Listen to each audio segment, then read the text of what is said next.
right? But I'm trying to get y'all game now so y'all can make it to next summer because kids is dying. Kids are, Joe, I don't know how to say. Y'all didn't Grandview last week. Okay, we got you. So, this is let me get an example.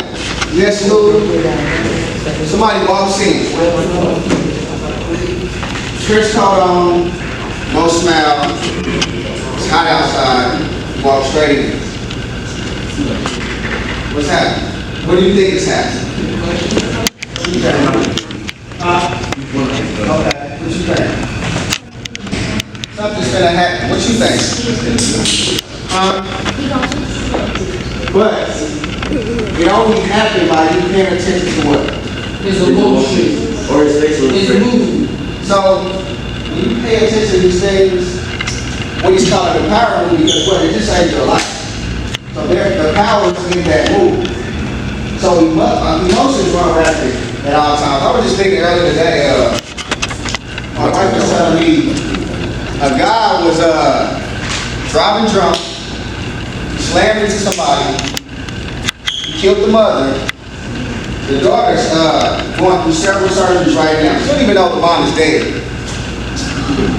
But the importance, even driving, check this out, bro. Even driving, paying attention to your surroundings driving.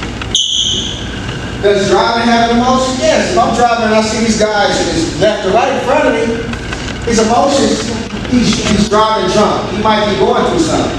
So paying attention is very valid into having a power move. Maybe if they was paying attention driving, they had to saw the drunk drive. I got a best friend. My best friend, she's a female. I woke up to news that her boyfriend was killed in a car crash. Guess what? Guy was drunk. In his mind, leaving the bar, the waiter said, "Oh, he's too drunk to leave." But let him leave. They let him leave. Didn't call the police. He made sure he went the wrong way, hit this man head on. He burned on top of the car. My best friend said, How many kids are here? 9, 10. It's 10 kids without a bed. My best friend said, I know my boyfriend. I said, why you say that?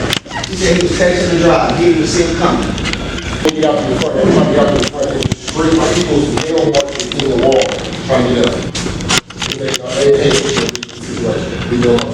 So it's very important, very valid. That's a power move. I'm gonna step out for a second. For sure. So, hello, I'm a teacher at Brookside Charter. I've been up there for about 5 years now. I don't so have to work with the older kids like I used to, but I'm a peer coach up there. One of my spirit squad ladies got jumped up there due to someone not paying attention to the emotions. So basically one day, a girl had a rough time at home. Nobody knew her circumstance, nobody knew what was going on, and due to them kept picking at her, led her to snap. And when she snapped, she didn't realize that the impact that she did to the young lady that she almost killed. So it's very important that when you're joking around and you're playing, just because you're in a good mood does not mean that the people that you're around in a good mood. So you need to, like Kyle said, pay attention to emotions, because you never know what someone's going through, whether they're walking into a school building, walking into a business, walking into your house. Be considerate of others around you. All things through Christ. I quote that scripture I knew. One thing I knew, and one thing I still know today, the police department came from everywhere. They broke my son's apartment on. And family, friends came from everywhere. It was like it was a whole division right here, like a line. Family on the side, police department on the side. One thing I knew, I wanted the police department to do the best investigation on that.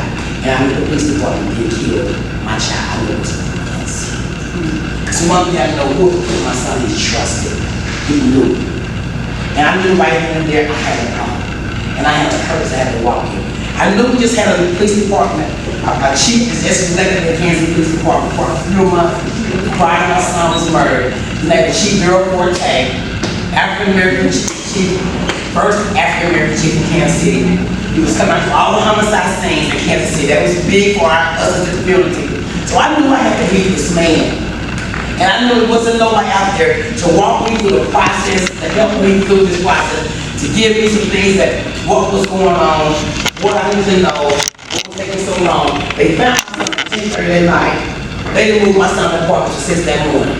So as a mama, I had a mission to get going. And the mission was going to be, I stepped into my purpose.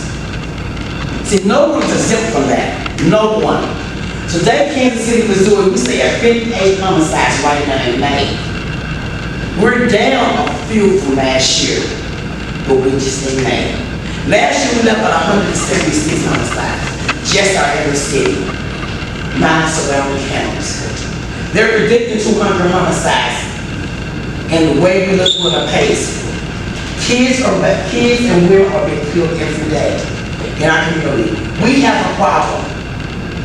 I speak life into you right now. Do not let no one say that you can't be a witness. You all have faces in this room. Don't be scared. It is real. And God deserves to speak. You have to know what it is to be a witness, not a snitch. A snitch and a witness are different people. In our community, when we have a homicide in our community, in our neighborhoods, we don't see the importance of it. You know, I see families, people, every time it's a homicide community, I'm calling about a murder squad, I can't see police department. When they get the call, they call me on first responder with them. I go out and support families, community, and police department, the bridge gap. I'm there when families on their loved one has been killed. I'm there to miss. I know someone loved them. Don't get along. You're gonna be the daddy, a man if you mad. Let's go. Yes. Okay. You are gonna be the child. Come on.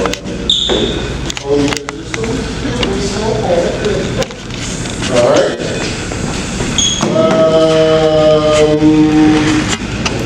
You're gonna be a police officer. Over here.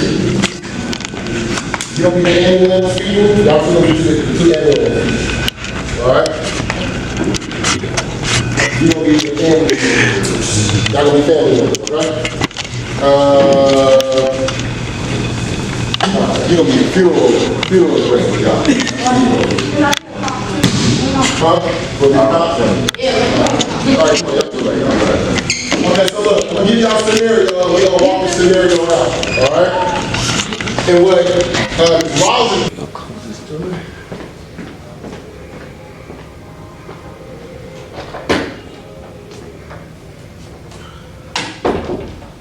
All right, you just got like a conversation. This is just for Lyrics Institute social media page and their Facebook and YouTube. So perfect. So go ahead and start off with your name and who you are. My name is Aaliyah. I'm 14. I go to Belton High School. Perfect, perfect. How'd you hear about Lyrics? My mom and stepdad, they found it on Facebook and they thought it was a great opportunity for me. Perfect. What do you think so far? It's great. It helps me with team bonding exercises and get to know people more and communicate. Perfect. What was your favorite part so far? The electric fence. That was a great team building exercise. Perfect, perfect. If there's anything out there for like other kids, you want to let other kids know about, you know, what we're doing here at Lyrics Institute, what would you tell them? It's a great opportunity. You should come, have fun, get to know each other, have a great day with them. They'll help you with learning, exercising, help communicate with others, and yeah. Perfect, perfect. Is there anything else that you want to say about the day-to-day, the power moves or anything like that? The power moves were really, really successful, and I would tell that to the other kids that would want to come. It's really successful. It helps you learn more and helps you be in a better environment. Perfect. That's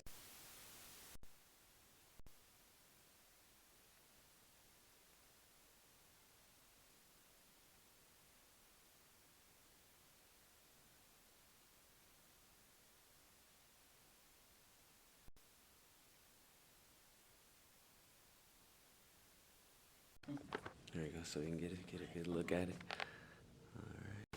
All right, perfect. So yeah, so this is just gonna be like a conversation. Okay.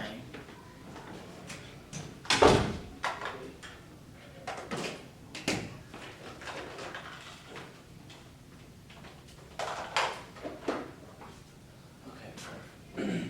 Go ahead and start off with your name and who you are. Rosalind Temple, I'm the founder and program director of KC Mothers in Charge. Perfect, perfect. Okay, so tell me a little bit of how you met Kyle and the Lyrics Institute. Well, I met Kyle some years ago. Well, he was in federal prison. He heard the things I was doing here in Kansas City.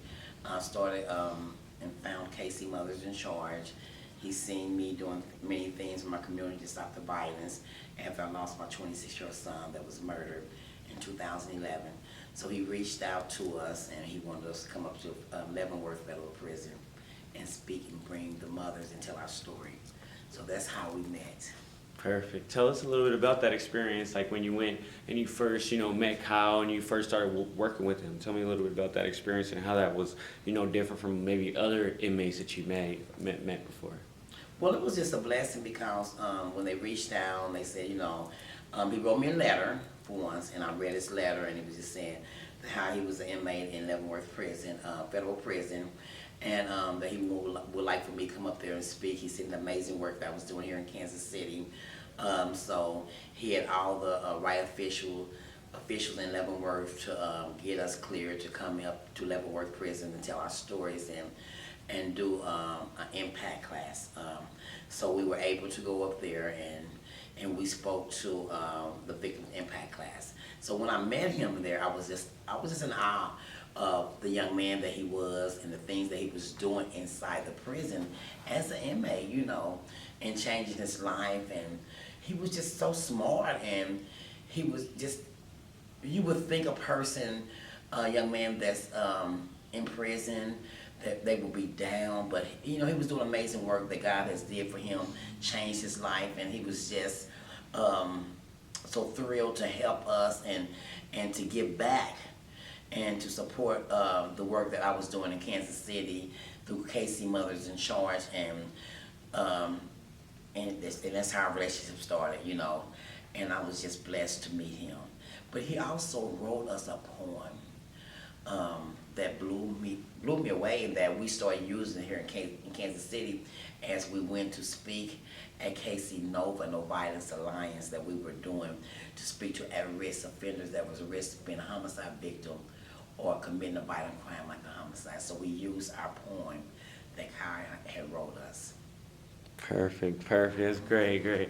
All right, let's talk about, you've been to the last Power Moves event, and now you're at this one. Tell me a little bit about, what do you think about, Power Moves tour and the impact that the Lyrics Institute is having on kids? I was blew away, I know I had met with Kyle several times about this move that he was doing, his program he was doing. We had met before, and actually took off, and I wanted to be a part. I came a part, but when I first came last month, in April, the first time, I was blown away with the work he was doing, the curriculum, and how he articulated the things, how the youth took to it, how they understood. And it's amazing the way he does it and how he keeps their attention and focus. So when I left out of here, I was blown away, and I talked about it in the community and at the organization, and I spread the word, and also put the flyer up at our office at KC Mothers in Charge office and say, hey, you must sign up your children, your youth to get a part of this, because they will come out being different children and youth, and they will have a whole way of thinking different things in life. Perfect, perfect. And that leads me right to that. To my next question is, if there's people out there like maybe another organization like your organization, maybe there's another like there's mothers out there who needs this for their kids. Like, what would you say to them to like let them know a little bit about it and encourage them to come out and also partner with us if you're an organization or if you're a parent, definitely to come and bring your kid to enroll. One thing I would say, this is amazing. This will be a truly blessing to your children, to your young youth. It would take them a long way in life. It would change the way they think, the way they process. If you allow them, come and sign them up. I think that this really would save their lives. It would change their process of thinking in a unique way. Come to be a part with these amazing young people, especially meeting Kyle. He's got so much energy. He smiles, and his team, they're a great team. And you walk in, you feel so welcome. So I think the uniqueness, how they articulate, and the program and the curriculum, how it's working, it would be a blessing for you to get your children signed up, your family members. So please look into this Lyric Institute, this curriculum they got going on, and make a change. Don't wait later. Get it done. It would be truly a blessing to your children. Perfect, perfect. And is there anything else that you want to say? I just think that it's been truly a blessing for me to be a part of this program. I wouldn't change anything for my Saturdays or anything. The last Saturday of the month, I love being a part. So if I could take time out, sometime when my busy schedule be a part, definitely make sure your family member, your children, be a part. Perfect. Oh, you're great. Where's my lookout point? You'll be right here. Yeah. Oh, I'm looking through? Yeah, you can look at me, you can look at the camera, whatever you're comfortable with. All right. All right, perfect. I'm okay looking at it. All right, cool. All right, perfect. Damn, what kind of ring you got on your finger? Football championship ring. Which one? Baker University. Which one? Baker University. Yeah, in Baldwin City, Kansas. Oh, Lawrence. okay. Yeah, I played football there. Okay. Yeah. Oh, who's a DB? Yeah, cornerback, free safety. All right, perfect. I'm a coach, so Yeah. yeah. I So, got cats in the pros, so. yeah, I got a football scholarship to go there to graduate from Grandview. Oh, really? Yeah. Is that what's happening in the city? What, getting scholarships? Yeah. Hopefully. Shit. I'm That's trying the to goal. get people. I'm trying to push the. That was like going to the NFL for me. It's just getting a scholarship. Went and got a business degree. And I started my go. business straight out. There you go. So. That's what I tried. So you're the story that I need some people to hear. So I'm gonna be calling on you to do All an right. interview. I got you. All right? I got you. Because that's one of the reasons I came to KC, the Midwest, Right.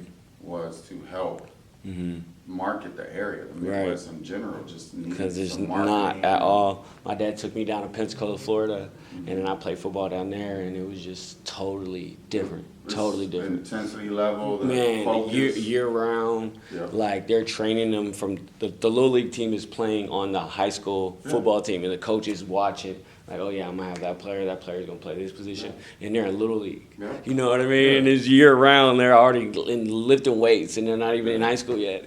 Yeah. You know, like, I'm totally against. Right. I don't mind them doing push-ups, Right. and calisthenics, Mhm. but there's no way I want them to actually push Yeah, weights. it's because crazy. it is not like in their natural body. And Right. I would put it like this: football is not for everybody right. or everybody. Mhm. And those are being Exactly. aspect of the game. Mhm. And it's not about what you are physically capable of, Mhm. but what are you mentally capable of. Definitely, and that's why every team I was on, I always got the MVP. Oh. And I was always the littlest guy. Right. You know what I mean? Yeah. So definitely, I feel you. I've actually gotten in trouble with my coaches because I put the two smaller guys in and they had been training these other big guys that were Right. quick. And I would tell them, no, these Right. guys are ready. And they were like, and I said, well, I want the fast team to go in. Mhm. And they were like, okay. And we're getting run around. Right. I said, because the dudes are too big, they're too slow. Mhm. And I put the fast squad in. And they Yeah. was in the backfield looking at the running back, came up like, where these dudes come from? That's And they were totally like, different. Take them out of there. And I said, why? He said, because he got in the backfield and didn't know what to do. I said, because you don't let him train. It just needs no other tackle. You're good. Grab him. You be all right. But you can see the defense I picked for my interior Right. went right by those big dudes that Right. can't handle them. But the running back was wondering how the hell they get there. They was all back there The surprised. quarterback, everybody. All right, cool. right, All right, so, perfect. let's do it. All right, perfect. So go ahead and start off introducing yourself, who you are. And then I caught. Anyway, yeah, my name is Deshaun, the Coach Burton. The reason I'm called the coach is because I am a development coach and I coach multiple sports, multiple levels. There's pretty much nobody too young or too old. Perfect, perfect. How'd you meet Kyle and get introduced to the Lyrics Institute? We kept running into each other at different events, and I started paying attention more and more to what he was doing, and I was definitely in sync with it. I have been developing my own program, but I seen the things that he was doing, and I totally agree with what's happening and how he's doing it, and I know it has a future. I'm actually investing some of my program into him as best I can, so that he can, constantly expand this program and give him some additional vision. Perfect, perfect. Talk a little bit about like what you've seen with this program and with the Power Moves, like specifically, and like how it's impacted some of these kids. Well, I know that life is really just the decisions that you make when you come to having a choice. What decision do you make? What does that affect? Me, my personal self, began to understand that as a youth who was out on my own at an early age. I knew the decisions that I make at that time could affect me for the rest of my life. And I wanted to be around the right people, so I took myself away from the negative environment and started really pushing myself into a more positive environment. And that's what this program is about, is getting the understanding of what to do when you have those choice moments in life and the decisions that follow. How is it not going to just impact myself? How's it going to impact my future? How's it going to impact my family name, and those around me? And what positive thing can I do versus the negative thing I can do that would give me the longevity for my own personal survival, but also those things around me. Perfect, perfect. So, something specifically that you've seen, like, maybe it was a team building game or something specific that you've seen, like here, with the impact that it has on the kids. Oh, well, yeah, in that aspect, I seen them actually work with each other, and even when they were afraid to, I seen them come out their shells. I seen them understand that I have a choice right now, that I can stay who I've been or I can change and be better. And that was just in the first day that I saw that, even in one of the little training events, a cooperative training event, or a program event. It was just great to see them come out of their shell and be like starting to communicate with people that they don't know, but to get to a solution, because that was part of the challenge. And to see that happen was very exciting, and come up with solutions as they go. And even one of the quiet ones started coming up with solutions at the end when they were like, you guys just aren't figuring this out, let me show you. And then she was fully incorporated into solving the problem that was presented to them. And that's how we live our life, is just being able to face those those challenges that we may come into, and have someone able to reach out and say, hey, I got a suggestion for you, or just not let somebody fall on their face, be like, well, I can help you not have that trouble that you're having because I know a solution. Perfect, perfect.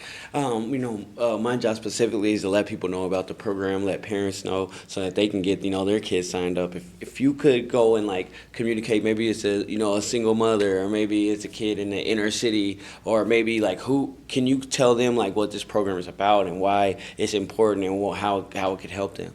Well, I think the key point is that it's called Power Moves.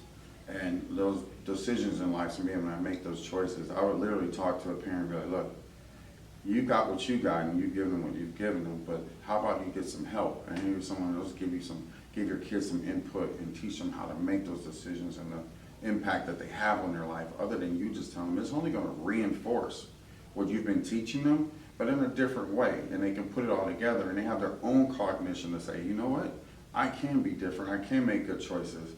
And once they gain that and you see the rewards of that, the parents' benefits is to see the things that happen afterwards. The kids' benefit is knowing that they can make right decisions and be able to live life knowing that they don't go into a challenge with a whole lot of fear. They just go into a challenge with the armament of how to create a solution, not just be overwhelmed by the situation. And I think that's a great thing. Like I said, it's all about power moves. Perfect, perfect. Is there anything else that you want to tell people, or you just want people to know?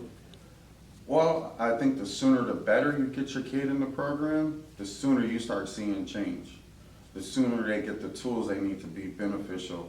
I've told this to many of the people that I've developed, is like the later you start, at some point if you look at a life stamp and you're at 22 years old, if you started earlier, where would you be versus if you started later?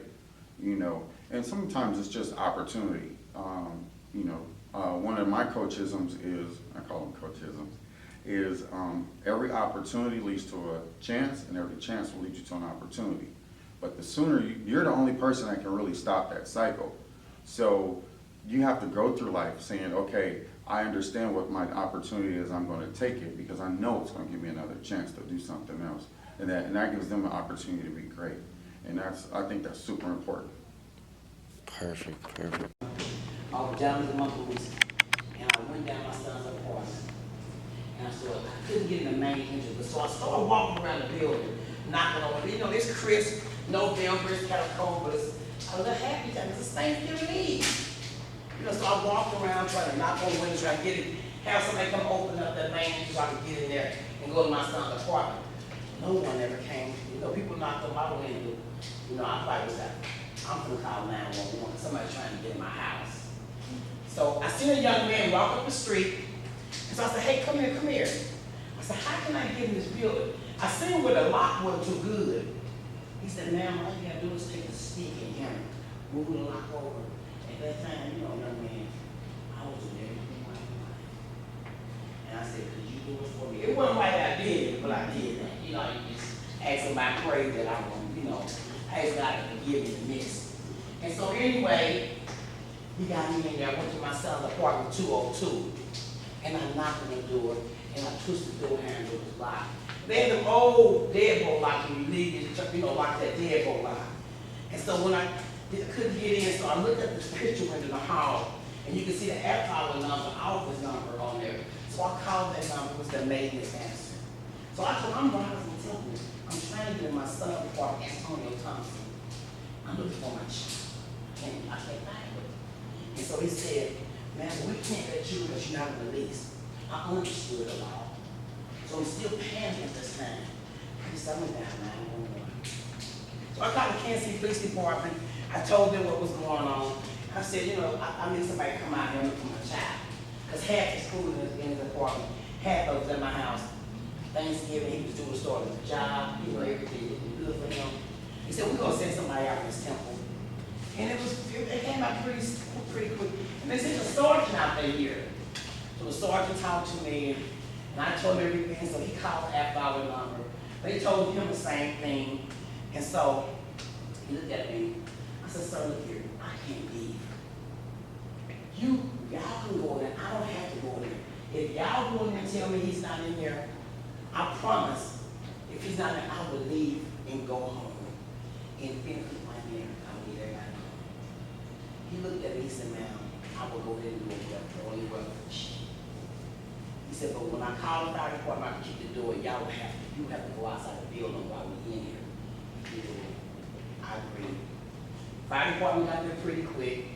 Me and my granddaughter, a couple of friends, we stand outside. It was kind of cold.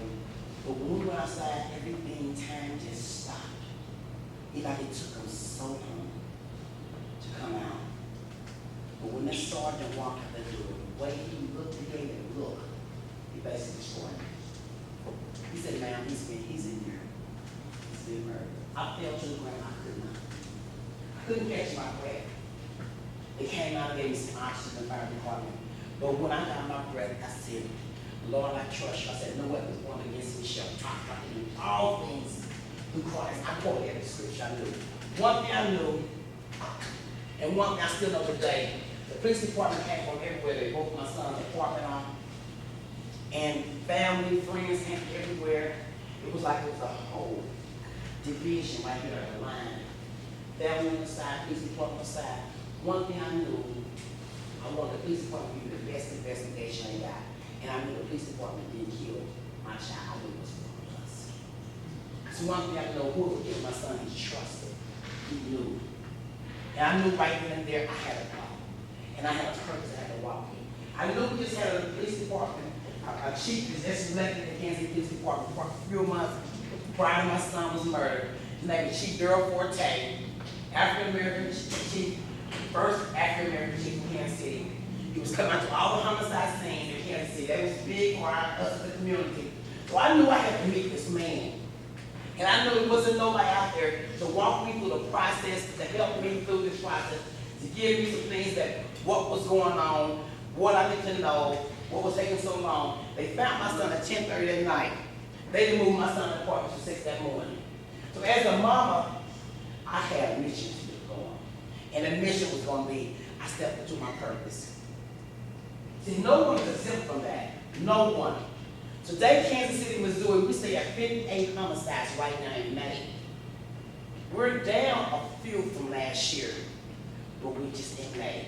Last year, we left at 176 homicides, just our inner city, not our surrounding counties. They're predicting 200 homicides, and the way we look with a pace, kids and women are being killed every day in our community. We have a problem. I speak life into you right now. Do not let no one say that you can't be a witness. You all, I let all your faces in this room. Don't be scared. It is real. And y'all deserve to speak up. You have to know what it is to be a witness, not a snitch. A snitch is a witness to different people. In our community, when we have a homicide in our community, in our neighborhoods, we don't see the importance of it. You know, I see families, people, every time it's a homicide in the community, I'm called out by the murder squad of Kansas City Police Department. When they get the call, they call me, I'm first responder with them. I go out and support families, community, and police department, the bridge gap. I'm there when families don't know their loved one has been killed. I'm there to miss, because I know someone loved them. We know the perpetrator didn't think much of it. But people make bad choices every day. We make bad choices every day. We can change them choices. It's all about, when we make the bad choices, what would we do to not make another bad choice? Don't let it be said. How many in this room have lost someone by the hands of someone else by homicide, or know someone's been killed? That's pretty much life. Don't let it keep allowing to happen. And I'm saying, it's not your fault, but you have a chance to speak up. You have a chance to learn how to process. Trauma, mental health issue is real. We're living in a generation, in a community that the trauma is happening. Hasty Mothers in Charge is built up core mothers. Our core mothers have been victimized by homicide here. These mothers have all lost their children to homicide. This is Pamela Dean, she lost her son, Brandon Dean, age of 21, at the Church of Chico 39 in Indiana. This is Tawanda Makita. Her son was Deron Makita. He was killed off of 39 Garfield. This is Rebecca Scott. Her son was Rodney Pete, was killed at 33rd in Indiana. This is the core mothers. We all at the graveyard. This is Latrice Murray. She stood back. Her son was Darian Murray, 17 years old. He was gunned down, drive-by shooting on 70 Highway. East Empire. This is Nicole Borteris. She is not a victim, but she's a volunteer. She has one son. She is volunteer. Casey Mother's Choice. She is not a victim. She chooses not to be a victim. We stand here in this community. We have a hope and healing support we do every third Thursday. We have 3200 Wayne, the Robert J. Moore, and the Walter Purpose Center. Our hope and healing support is from 5 to 7. We have counselors, contracted Dr. Donald Lane. We prepare for 5 sessions of counseling. Counseling is very important. We are not crazy about to talk to a counselor. It's help us to process. Trauma is real. We have trauma stands on trauma. It is okay to speak to someone. So real quick, who experienced somebody that they may have known that they murdered, violence, anything like that? That? All right, so for the people that haven't, how can we help you relate? This is what we're gonna do. I want y'all to get up, I want y'all to move the chairs back. All right. Go ahead.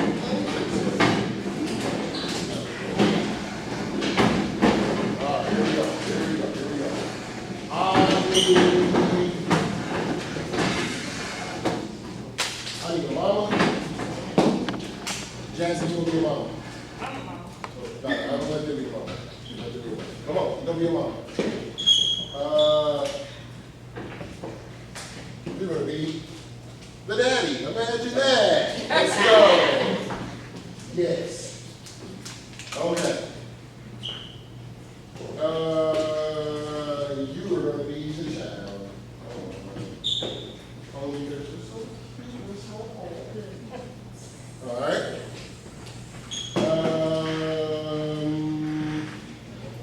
You're going to be a police officer. I need you to be a police officer. Come over here. You're going to be the ambulance people. You're also going to be the ambulance people. All right. You're going to be the family members. You're going to be family members. Okay.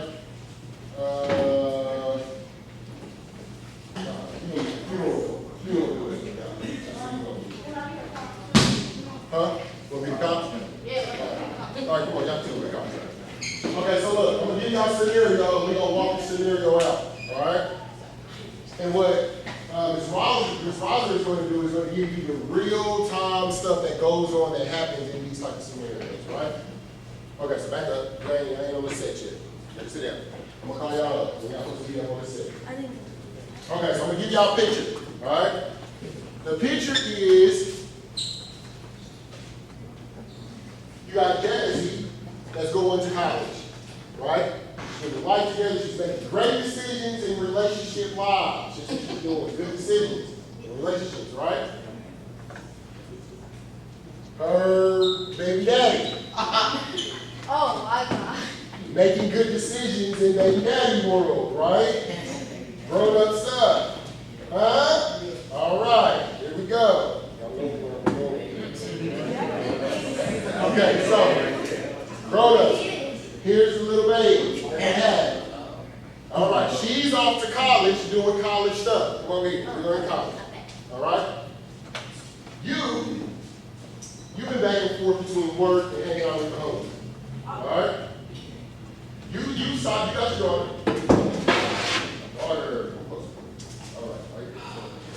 All right.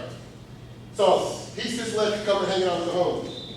What he didn't know was that one of the person that he was hanging out with, they homeboy got somebody that wants to kill him.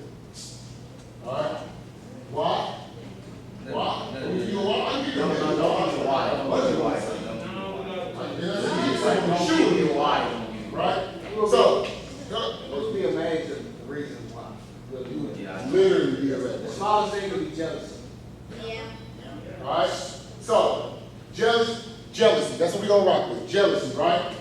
Dude, his homeboy's doing really well. They get into an altercation at a hangout or something like that. They got the shootout. They see him hop out your car. Alright? How about your car? They don't know that it's not his car. They just see him hop out the car. But then they see the car driving down the street. Alright? You and your lovely career are in the car. Alright? Now driving down the street, bam, boom, the car gets shot up. Right? They think that you are your homeboy. So now you die. No, you don't die. You don't die. You don't die. She does. So what you laying there? You get shot. Alright? You get shot. You incapacitated. You're out for about 3 weeks in a coma. Alright? So I want you to go here. Lay down. Alright? Stop talking. This is so serious. This is literally a real life example. Alright? You come back, drive her home, you get a phone call.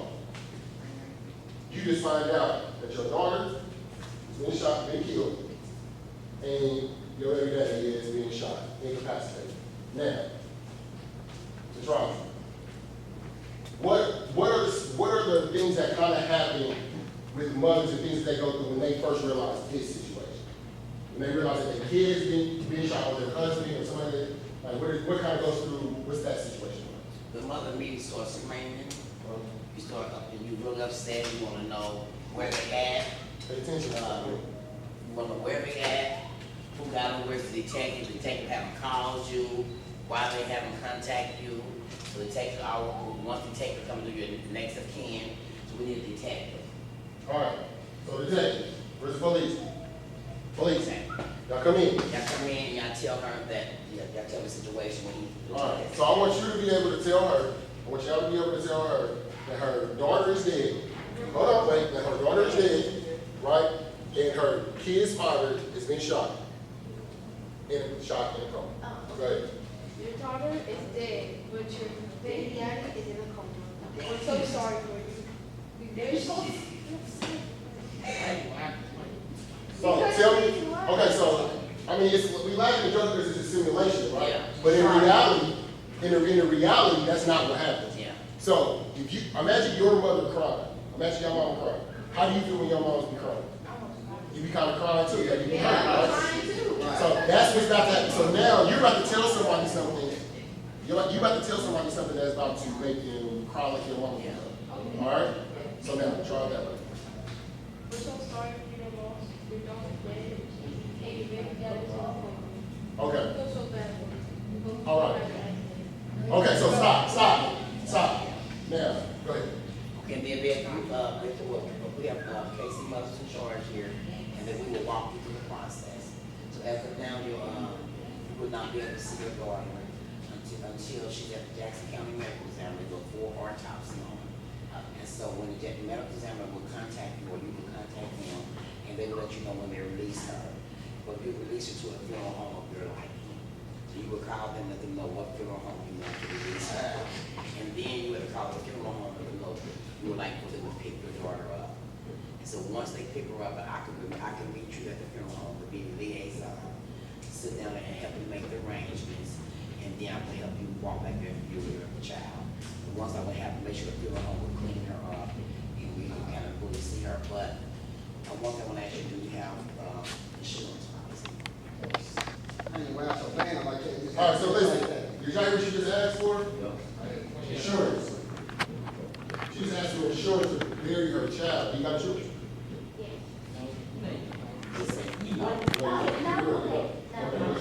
So, what you'll have to show, Jackson County, Missouri, Kansas City, Missouri, Jackson County has a crime victim compensation fund that will pay up to $5,000 for anyone who's a victim of a crime, but it's reimbursement money that's off the back. So what a funeral home will have to do, they will make arrangements, but you probably have to come up with the money off top, and then the money will come reimbursed. So maybe your family will have to help you, somebody can help you pay the money on top of the funeral home. So it just depends on what things that you would ask the funeral home, what kind of service you would like. So how much is it just to bury? How much is it just to bury? How much is If it? you want to do like, Bare minimum. yeah, $5 grand. Bare minimum. Your loved one not. So this is what you got to come up with in the midst of dealing with your grief, your pain. You got to figure out how to come up with some money you don't have to put them actually in the ground because they can't stay above ground. So that's your responsibility too. unless you want to do. But you still got to come up with that money too. But unless you want to do, it's different things once you set the funeral home to the table, unless you can do, you want to might do a service and a service and viewing and a cremation, they're going to do you don't see graveyards out different money, separate money. They could do it, so it just depends on the things at the table, the funeral home officer, that the liaison, help you walk through the process, and be the best service and for your love for your child. So I want you to pick what you about to do with your child. You gonna cremate her or you about to bury her? She ain't even seen her back yet. Yeah, you ain't even seen You it. know, so you don't know what kind of where she was shot, and you know what kind of situation, is she viewable or what? Okay, so now pause. So while all that's going on, guess what's happening? The police part is going on. Now you two guys, y'all pull up to the crime scene. Well, y'all pull up to the side. You know what y'all been watching? Y'all been seeing for the last 3 months? Y'all been seeing bodies. Check it out. Y'all been seeing bodies for the last 3 months. All right? It's been this spiking epidemic, this killing epidemic. Y'all been seeing bodies, y'all been seeing blood, y'all been seeing limbs knocked off. All right, so my homeboy got hit with an AK, knocked his whole leg off. All right? One bullet took him from here down. Ain't got nothing. You know what I'm saying? Literally. Whole arms. That's stuff that you be seeing on TV in Afghanistan and stuff like that, when people that be having less arms, that is really happening inside the city. All right? So, y'all been seeing that. Just think about that for a second. Y'all been seeing that. And then, what happens is, y'all pull up to a scene seen, instead of being an adult, it's a little girl on the ground. Dead, looking, not having a wound, eyeball hanging out on the ground, rolling around, all right? This type of trauma. So that's what y'all seen, and y'all pull up to this unit, right? So I want y'all to pull up. Y'all pull up. I want y'all to come and get it. Well, they might not take her. Okay, well, here we go. Okay, so y'all might not take her, y'all do the Bible slam, and y'all might pronounce her dead right here. So that's the deceased right here. If she's deceased here, y'all would just leave and y'all would give this a kind of death, and y'all would leave her here, the detectives come in. And the coroner come in, crime scene comes first. So that body could be there for like how long? 4 hours, up to 6 to 7 hours. And what they would do, if it's open, and they would put a corpse, they would tape them out where people can't see, or they would, because the community come in and try to lie in there, so they put like a barrier around people. All around, she can't even see her. No one in the baby. She couldn't see her. No one in the baby see her. Nobody would be on the scene but the detectives, and then, The scene too. they'll leave. They said she already she's already getting arrived. So they would leave, and so the detective, they would tape it off, and then they would put barriers around it, nobody can see her. Nobody would be on, they have tape around there, and they have yellow tape, the outskirts of this, the white tape is more inside. So what the detective do, what the detectives do. Do me a favor, I want you to take a seat. You too, y'all should take a seat, because y'all won't be care too much. I need you to sit down. You can sit down. I need y'all to sit down. Yeah. Just sit down for a second. So what the You detectives moving do, around, you're not really focused. detectives will, they investigate. Focus means, wait, stop. Listen, focus looks like something. And the way that you're doing it looks like you're not focused. But no, you can't do it your way. You have to do it the way that, okay, so come on, show me focus. That's what focus looks like when you're grown, when you're an adult, when you're adulting. You can't just be walking around doing this. This is not focusing when you're an adult. So if you want to do it like this, I can respect that. But you can't do it the way that you were doing it. So which one do you want to do? You want to sit there and do it, or you want to stand up and be active? Okay, so I need you to do it the same way that she's doing it. That's what focus looks like. Thank you, sir. Go ahead. Okay, so detective, what they do, they have to take the yellow crime scene on the outside. Their white tape is for the inside. It's the main scene. So what they do, they investigate from outside. So the white crime scene vans come first. After that, then they start investigating from the shell cases out. Then they investigate inside. Then after they get inside, then the medical examiner will come. And then they will do their thing. And then if they do that, then the coroner will come in. Then take it to Jackson County. So we need corners. We don't need, so y'all already pronounced them dead.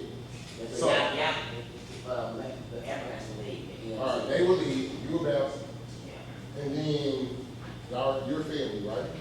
You ain't got your family, right? Okay, you ain't got to y'all yet. Funeral home, right? Okay, so the coroner's coming, she goes to Jackson County. Did she then get to see her? No, she was situated in the funeral home.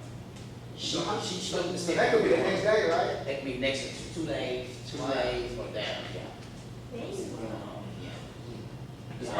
I'm learning with y'all, 'cause I didn't know this process either. Okay, so, But now, she was to the funeral home, so with that, she waiting for the medical examiner. I would give her the number of the medical examiner. She would call and say, I'm the mom, and this is my baby, so they can give her information. They can say, well, I want to send it to, I said, Serenity Funeral Home. okay. You would reach out to Serenity and say, once my baby is, I think you gotta have a conversation first, you ain't seen your child. Serenity, you don't go over there, you don't go to the body. So you have to tell Serenity that you would like to put them picture.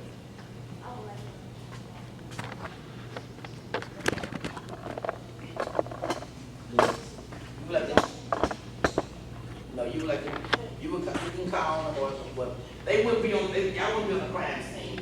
Y'all would be out, you would make a phone call. So this is a day later, two days later, now. Call Serenity and say, I would like for y'all to, hi, my name is, you give me your name, I would like for you to give my daughter her name, when she's released from medical examiner. So Serenity would come, medical examiner, so, but you already called them and told them you want to release Serenity. Okay. So now you called, you made the release, Yeah. right? So now, what happens now? Is the body being, is it being They released? just were waiting to To medical release the examiner, unit. yeah, Okay, so now the medical examiner has released the body to the funeral, yeah. all right? He's still in the Okay, coma. yeah, we're gonna go to him now. He's in Jane Doe at the hospital. This is Jane Doe. He's at the hospital, he's Why they Jane calling Doe. him Jane Doe? Why they calling him John Doe? Because the killer is still out there, so they gonna put him on Jane Doe. And I think you will have a number or something as. You do? I was Yeah, gonna how we stop. yeah, you have a number or something, you know, they're coming to ask you some questions, you have a number, right, you probably would go see him at the hospital.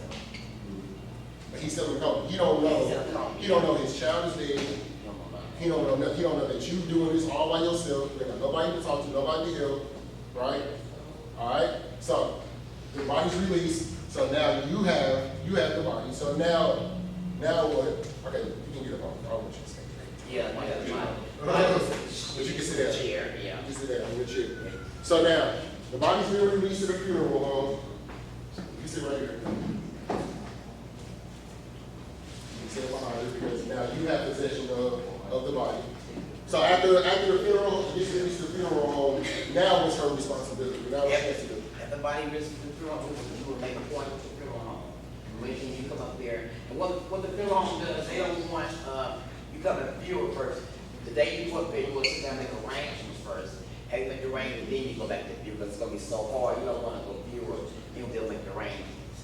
So you will make a date, and we're gonna go up there. And you're gonna make the rain, then we go back to the view, so. We made a day for the view.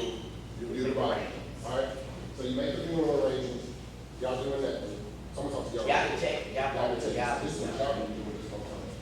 Now what y'all. This is family, it's family. Yeah. Who the family? All right. So Who we the just family? gotta My mother's do family. it. The children, sisters. We just gonna say somebody's different, but y'all, while all that's going on, y'all gotta find out, who killed the person, were you good? Well, Was it maybe Sandy? they- I gotta find out. How many Yeah, shots he were said they he doing? was driving, and then he said he was playing the gun and shot him. So somebody had to come to that. Your family, come on.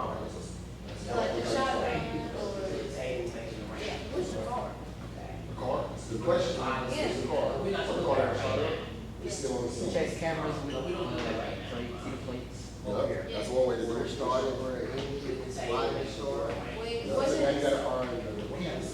Yeah. Alright, so you found the place, the place led you to, where the person lived, because your license plate has your address on it, and everything. So you find out where the person lives, you go to do the first investigation, right? First investigation, you walk in, you see me, right? What is something that you're gonna ask me, try to get me to tell you that Ask you, did you see the scene of somebody, a dad and a daughter got shot?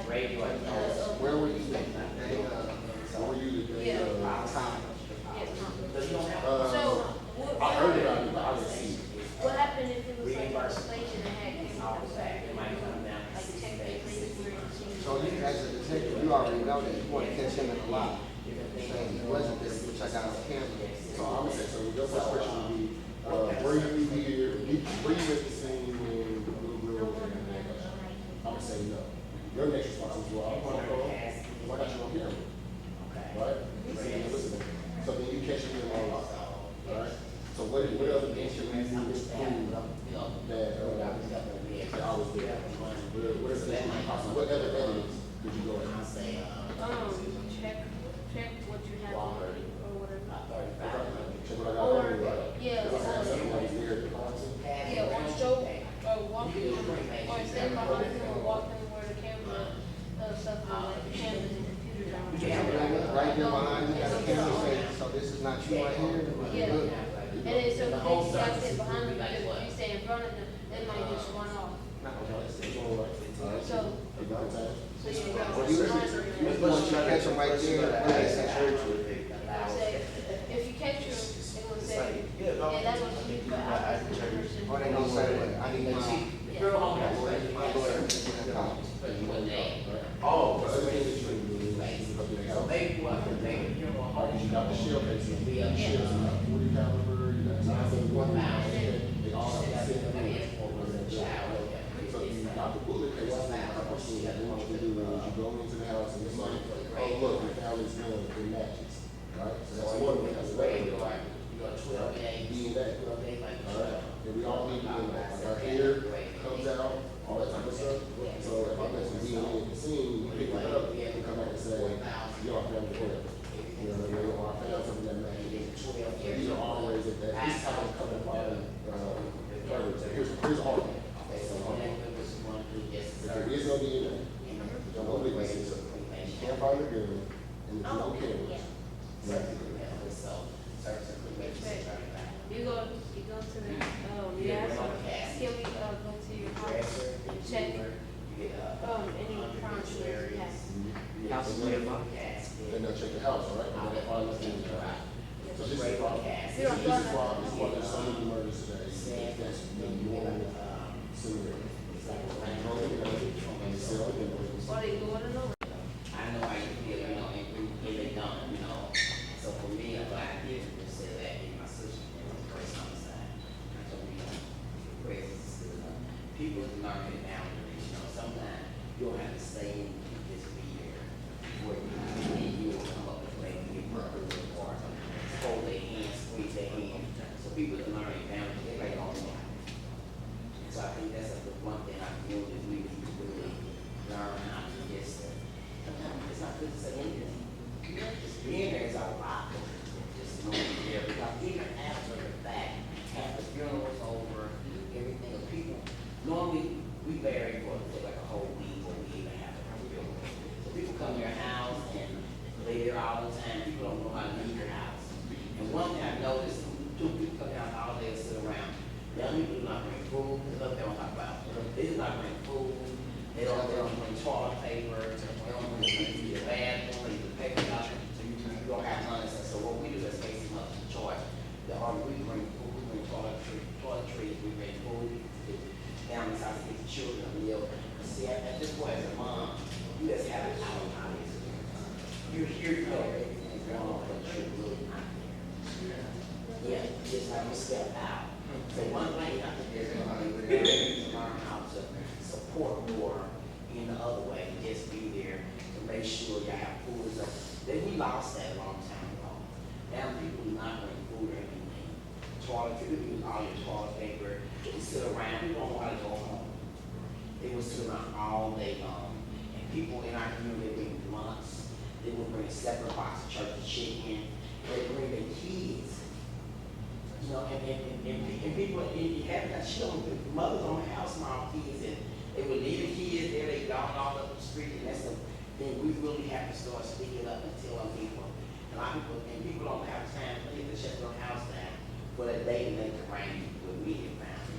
I think that's something we want to really come back to and say, look, be mindful of the family people that work. So I think that's the thing that I really, and she know a little bit something about this, so because she have a mother have an out-of-body experience. You know, they there, but you're not there. Like after the funeral, over everything, everybody back to normal life, and it's when time steps in, and you really have a hard time. Phone calls, the business stops coming, and then it's where the grief counseling support group that you really need, because you're gonna be a part of the change, so you're gonna need some support. And now, so all of that happened, she did that all by herself, right?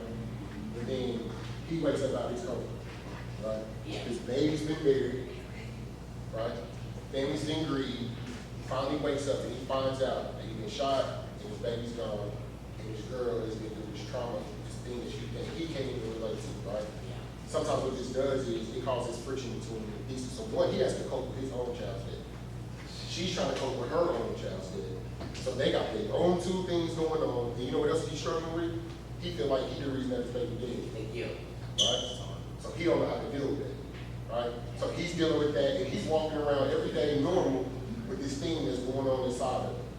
And then you got somebody that's just playing, joking around, say something to him, trigger, boom, you turn around and kill him. And then You see how it starts to cycle all the way back over again? That's literally what is happening out here. It's literally what's happening. So now, not only is he having to deal with the trauma and stuff like that, they got to figure out how to cope with this strategy together. All right? And sometimes what ends up happening is they end up arguing and fighting, and they split apart because they can't deal with the loss of the baby. I've seen that so much. I have seen that so much. Relationship, marriage, divorce, kind of thing. I really have seen that in a lot of cases. So, Yeah. so this right here, this simulation right here, is heavy, right?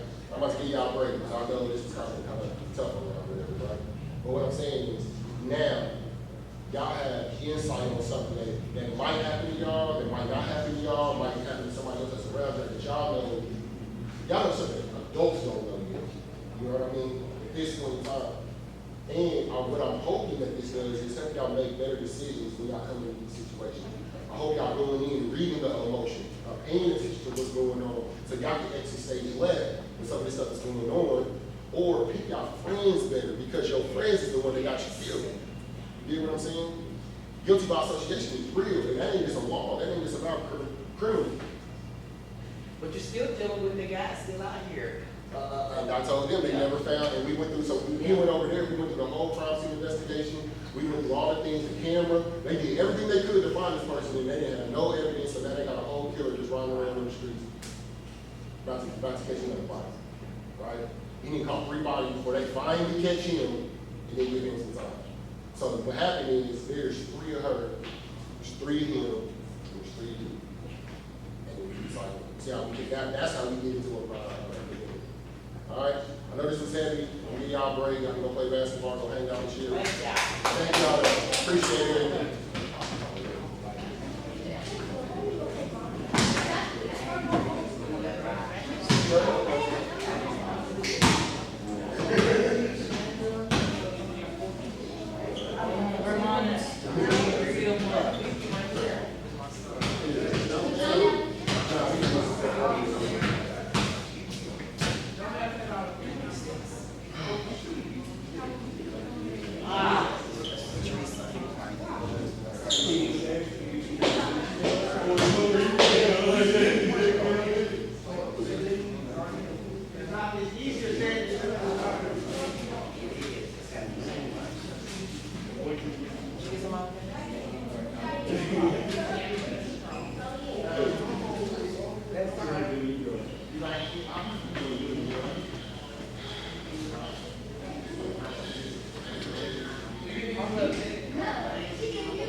Yeah.